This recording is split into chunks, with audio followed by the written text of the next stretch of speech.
இந்த ஒரு கருத்து சமாஜ்வாதியிலிருந்து வருதுன்னா தமிழ்நாட்டில் இருக்கிற அத்தனை எம்பிக்களும் ஒன்னா எழுந்து பரவாயில்லைங்க எங்க செங்கோல் இருந்துட்டு போட்டோம் அப்படின்னு சொல்றது சரியா இருக்குமா, இல்ல நீங்களும் சேர்ந்து அவரை சப்போர்ட் பண்றீங்களேன்னு திரு ஆசீர்வாதம் கேட்கிறார். எப்படி இதை சப்போர்ட் பண்ணுவாங்க அங்கே இருக்கட்டும்னு சொல்லிட்டு. காரணம், செங்கோலை அவர் கொண்டு போன முதல் நாளிலிருந்து தமிழ்நாடும் திராவிட முன்னேற்ற கழகமும் இதை எதிர்த்து வருகிறது. ஏன்னா நடக்கிறது சமஸ்தான அரசு கிடையாது. நம்ம சமஸ்தான அரசா இருந்தாக்கா இந்த மாதிரி இவர் தாண்டோடித்தனமா கொண்டு போய் ஒரு செங்கோலை வைத்து இவர் அந்த புகழை பாடலாம். செங்கோல் என்பது மன்னராட்சியுடன் முடிந்து விட்டது. இவர் மன்னரும் கிடையாது, நடப்பது மன்னராட்சியும் கிடையாது. இது மக்களாட்சி. அப்ப மக்களாட்சிக்கு என்ன சின்னம் தேவையோ அந்த சின்னத்தை வைக்க வேண்டும். இது ஒரு சார், உங்களுக்கு இப்போ யூகேல பார்லிமென்ட் எவ்வளவு பவர்ஃபுல் ஆனது, அவங்க எல்லாமே செய்றாங்கன்றது உங்களுக்கு தெரியும். திரு ஆசீர்வாதம் கூட சொன்னாரு. சார் சொன்னாரு அது இன்னும் மொனார்க்கியே வச்சிருக்காங்க. இல்லங்க, அது இன்னும் ராஜாவே வச்சிருக்காங்க. ராஜாவோட ஸ்பெக்டர், அவரோட கிரவுன், அவரோட இது எல்லாத்துக்கும் அவங்க மதிப்பு மரியாதை கொடுக்கறாங்க. நம்ம ராஜா வச்சில்ல, ஒரு செங்கோலை ஓரமா வச்சிருக்கோம், அவ்வளவுதான். நம்ம பிரிட்டிஷ வெளியே துரத்திட்டு தான் நாம இதெல்லாம் பண்ணிக்கிட்டு இருக்கோம். அப்போ நாம அவங்கள ஃபாலோ பண்ண வேண்டிய ஒரு அவசியமும் கிடையாது. அவங்க வச்சுட்டு போனோம்னா நம்ம பார்லிமெண்டரி சிஸ்டமே அவங்க கிட்ட இருந்து அடாப்ட் பண்ணது சரி. ஆனா பட் இன்னமும் அவங்க we should not think that still they are ruling us. அப்படி கிடையாது. அதே மாதிரி சார் சொன்னாரு அங்க ஜெண்டரே மாத்திர முடியும் பார்லிமெண்ட்ல ஆக்ட் பண்ண. ஆமா, that is called gender recognition act in UK. 2004 கொண்டு வந்தது. எல்லாரையும் கூட யாராவது ஒரு ஏபிசியை அங்க இவர் XYZ மேல இவர் மேல் ஃபீமேல் அந்த விஷயம் கிடையாதுங்க. அது they have made a act that இல்ல அந்த ஆக்ட் குள்ள நம்ம போறோம். ஒரு உதாரணத்துக்கு how powerful it is ன்றதுக்கான ஒரு உதாரணம் தான். Let's not go into their act. It's not powerful. அது பவர்ஃபுல்லா சொல்ல வரல நானு. They have made a act that the transgender can go and claim their gender. அதுதான் அது. வேற ஒண்ணும் அது ஸ்பெசிஃபிக்கா அவர் அவ்வளவு பெரிய பவர்ஃபுல் இதெல்லாம் சொல்ல வரல. அதுல மெயினாக நான் சொல்ல வருது, இப்போ இவர் ஆசீர்வாத ஆச்சாரிய சார் பேசும்போது தமிழர்களுடைய இது சோழர்களுடைய இதை நாம் எப்படி இது பாட்டு சொல்லிட்டு இருந்தேன். இது தமிழர்களுக்கு நீங்கள் அப்படி என்ன செஞ்சிட்டீங்க கடந்த 10 வருஷமானு சொல்லிட்டு இன்னைக்கு குடியரசுத் தலைவர் பிரதமர் உரையில் இருந்துச்சா? குடியரசுத் தலைவர் உரையில் தமிழர்களுக்கு நாங்கள் இதெல்லாம் பண்ணியிருக்கோம், தமிழ்நாட்டுக்கு இதெல்லாம் பண்ணியிருக்கோம், 2 பேரிடர் வந்தது, அது 2 பேரிடருக்கு இத்தனாயிரம் கோடி கேட்டாங்க, நாங்கள் கூடுதலாக இத்தனாயிரம் கோடி கொடுத்துருக்கோம். தமிழ்நாட்டில் மெட்ரோ சேவைக்கு 3வது ஃபேஸ்க்கும் காசு கொடுத்துட்டோம். அவங்களோட ஜிஎஸ்டி பணம் முழுமையாக கொடுத்துருக்கோம். அவங்களுக்கு என்ன கேட்குறாங்களோ எல்லாம் செய்கிறோம். அதனால தான் அவங்க செங்கோலை நிப்பாட்டி இருக்கோம். இன்னும் குடியரசுத் தலைவர் சொல்லியிருந்தாங்கன்னா திமுக எந்திரிச்சு கைத்தட்டி இருக்கும். நீங்கள் அப்படி எதுவுமே செய்யலை. உண்மை சொல்ல போனால் தமிழ் இருக்கைக்கான விஷயத்துக்கு ஒழுங்காக செய்யலை. சமஸ்கிருதத்துக்கு அவ்வளோ செய்றீங்க. அங்கே சங்கமம் நடத்துறீங்க. இதில் கொண்டு போய் அங்கே யாராவது ஒரு தமிழ் பேராசிரியர் போனாங்களா? நீங்க காட்சி சங்கம் தமிழ் சங்கம் நடத்துறீங்க, எல்லாம் தமிழ் பேராசிரியர் இல்லையா?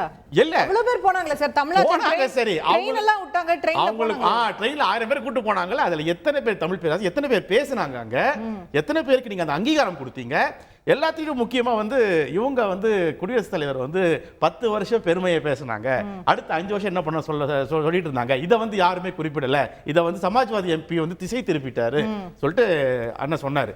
முக்கியமா என்னன்னா குடியரசுத் தலைவர் பேசிட்டு இருக்கும்போது இந்த பக்கம் மணிப்பூர்னு சத்தம் போட்டதையும், அவங்க அதை கண்டுக்காம வாசிச்சுட்டே போனதையும், நீட்டுன்னு சத்தம் போட்டதையும் அதையும் கேட்டுக்காம வாசிச்சுட்டு போனதையும், அக்னிவீர்னு சொன்னதையும் அதையும் கண்டுக்காம வாசிச்சுட்டு போனதையும் நாடே பார்த்துச்சு. லைவா நாடே பார்த்துச்சு. அப்போ என்ன பேசிக் ப்ராப்ளம்ங்கிறத ரூலிங் கவர்மெண்ட்டும் புரிஞ்சுக்கல, கவர்மெண்ட்டை கைட் பண்ற குடியரசுத் தலைவரும் புரிஞ்சுக்கல. அப்போ நீங்க இதுவரை எதுவுமே செய்யாமல் நான் என்ன சொல்றேன், நீங்க செங்கோலை வைக்கிறது தவறு, இது கான்ஸ்டிடியூஷனை வைக்கணும் அப்படி இப்படின்றீங்க. முந்தா நேத்து வரைக்கும் அந்த செங்கோல் ஏதோ ஒரு மியூசியம்ல முழுசா தூசி படிஞ்சு வாக்கிங் ஸ்டிக்னு போட்டிருந்தது. அப்போ நம்ம யாருக்கும் அதுக்கு பத்தி இல்லைங்க, அதுக்கு அவ்வளவுதான் மரியாதை வச்சிருந்தோம். இல்ல அது வாக்கிங் ஸ்டிக் அவ்வளவுதான். என்னன்னா நேரு அவர்களுக்கு கொடுக்கப்பட்டதே ஒரு தனியார் ஜுவல்லரியில கொண்டு போய் முலாம் பூசப்பட்டதா போய் கொடுத்தாங்கன்னு சொல்றேன். வாக்கிங் ஸ்டிக் தான் அது. வாக்கிங் ஸ்டிக்னு சொல்ல வரலங்க. நான் என்ன சொல்ல வரேன்னா உங்க ஆட்சி இருந்த போது இன்னைக்கு என்ன சொல்றாரு, it belongs in a museum அப்படிங்கறீங்க. அப்ப அந்த மியூசியத்திலேயாவது அது உரிய மரியாதையோட வச்சிருந்தீங்க. நான் என்ன சொல்றேன், நான் ஹானஸ்டா சொல்றேன். இன்னைக்கு அவங்க மரியாதை கொடுத்தாலும் அது வேண்டாங்கறோம். ஆனா நம்ம காலத்துல நம்மளும் கொடுக்கல. இல்லங்க அசோகா மேடம், இதுல கிளாரிட்டியா நான் சொல்லிடுறேன். அது மியூசியத்துல இருந்தாலே இன்னும் மேன்மைப்பட்டு பெருமைப்பட்டு இருக்கும். இவர்கள் அதை அங்க கொண்டு போய் வைத்து அரசியல் அமைப்பையும் ஜனநாயகத்தையும் இன்னும் மேலும் அதை அதுக்கு கேள்விக்குறியாக்கிறார்கள். ஏன்னா அதாவது பாஜக வழக்கமாக பார்த்தீங்கன்னா வெகுஜன மக்களுக்கும் அவர்களுக்கு பிடிக்காதவர்களுக்கும் ஒவ்வாத காரியங்களை தொடர்ந்து செய்வாங்க. பார்த்துட்டே இருப்போம் நம்ம. வெகுஜன மக்களுக்கு எதெல்லாம் ஒவ்வாதோ, எதெல்லாம் பிடிக்காதோ, எதெல்லாம் வராது, அந்த ஒவ்வாத விஷயங்களை தொடர்ச்சியாக செய்வாங்க. அதில் ஒன்று செங்கோல் என்று சொல்கிறேன் நான். ஏன்னா இது வைத்தாக்கா என்ன ரியாக்ஷன் வரும் அவங்களுக்கு தெரியும். அவங்களோட ஐடியாலஜின்னு எல்லாருக்குமே தெரியும். அதை நோக்கி தான் அவங்க செங்கோலை வச்சு ட்ரை பண்ணது. இப்போ 400 வரும்னு சொல்லிட்டு 230 சுருண்டது காரணம் அதுதான். இவங்களுடைய இந்த செங்கோல் விஷயத்தை தமிழ்நாடு அன்னைக்கே புறக்கணித்ததுங்க. அதனால 40 கொடுத்துருக்காங்க. தமிழ்நாடே சொல்றேன் நான். இது 40 20 ஆதீனம் போனாங்களே சார். 80 ஆதீனம் போட்டோம். 80 ஆதீனம் ஓட்டு போடுவாங்க. அதுக்கு ஓட்டு போட மாட்டாங்க. 80 ஆதீனம் ஓட்டு போட்டா உண்டு. என்னன்னா தமிழ்நாடு டே 1ல இருந்து இவங்களுடைய செங்கோல் விஷயத்தையும் இவங்களுடைய இந்த கொடுங்கோல் ஆட்சியையும் டே 1ல இருந்து எதிர்க்கிறாங்க என்பதற்கான மிகச்சிறந்த சான்று. என்ன சொல்ல வரேன்னா, பிரதமர் அவர்கள் பதவியேற்கும் போது நேரா செங்கோலை போய் கும்பிட்டு ஏத்தி இருக்கலாம். ஸ்பீக்கரை கொண்டு வந்து சேர்ல உட்கார வைக்கும் செங்கோலை கும்பிட்டு 2 பேரும் பண்ணிருக்கலாம். அதெல்லாம் பண்ணல இல்லையா? அப்ப அதுக்கு கொடுக்க வேண்டிய தார்மீக மரியாதை நீங்க கொடுக்காம சும்மா இப்ப அது ஓரமா வச்சுட்டு அது வச்சா ஏன் வச்சேன்றீங்க, அப்புறம் ஏன் அது கும்பிடல? நான் என்ன சொல்றேன்னா, பாஜக காரங்க அவ்வளவு அது மேல ஈடுபாடு இருக்கு, அது மேல நீங்க அவ்வளவு மரியாதை கொடுக்கீங்கன்னா அந்த மரியாதை உங்க பிரதமர் செய்திருக்கணும் இல்லையா? செய்யல இல்லையா? அப்புறம் என்ன? சரி கேட்போம். திரு குமார் அவர்கள்ட்ட கொண்டு போக நினைக்கிறேன். நிகழ்ச்சிக்கு உங்களை அன்போடு வரவேற்கின்றேன். இதுல செங்கோலை வச்சிருக்கீங்க, நிறைய விஷயம், இதனால மட்டும் நீங்க தமிழை வளர்த்துட்டீங்களா அப்படின்னு கேட்கிறாரு.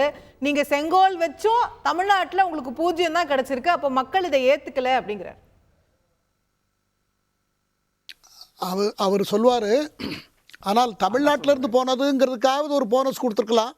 அதை கூட அவர் செய்யலை. அவங்க 2 பேருமே அதுக்கு எதிராக பேசியிருக்காங்க. இருந்தாலும் திரு அருணன் அவர்கள் அதை அந்த செங்கோலை பற்றி விளக்குனது எனக்கு ரொம்ப பிடிச்சிருந்தது. அதுக்கு அவருடைய வாழ்த்துக்கள். அவர் முதல்ல சொன்னதெல்லாம் செங்கோலுக்குரிய விளக்கம் கொடுத்தது ரொம்ப சரியான விளக்கம் தான். ஆனால் அதில் அதை ரெண்டும் இணைத்து பேசுறதுல சில புரிதல் குறைவாக இருக்குன்னு நான் நினைக்கிறேன். ஏனென்று சொன்னால் ஜுடிஷியரி, எக்ஸிக்யூட்டிவ், லெஜிஸ்லேச்சர் இந்த 3ம் ஒரு காலத்தில் மன்னரால் இருந்தது தான்.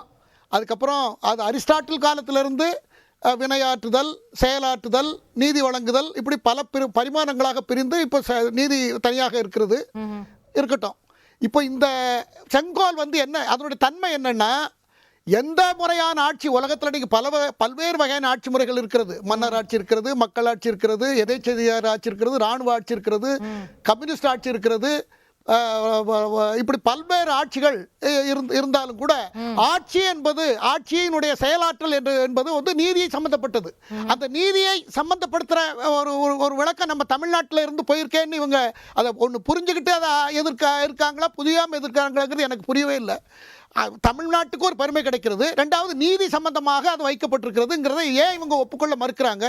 அவ்வளவு வெறுப்பா இவங்களுக்கு இந்த நாடு வளர்ந்திருக்கிறதுல இவங்களுக்கு என்ன இவ்வளவு வெறுப்பு?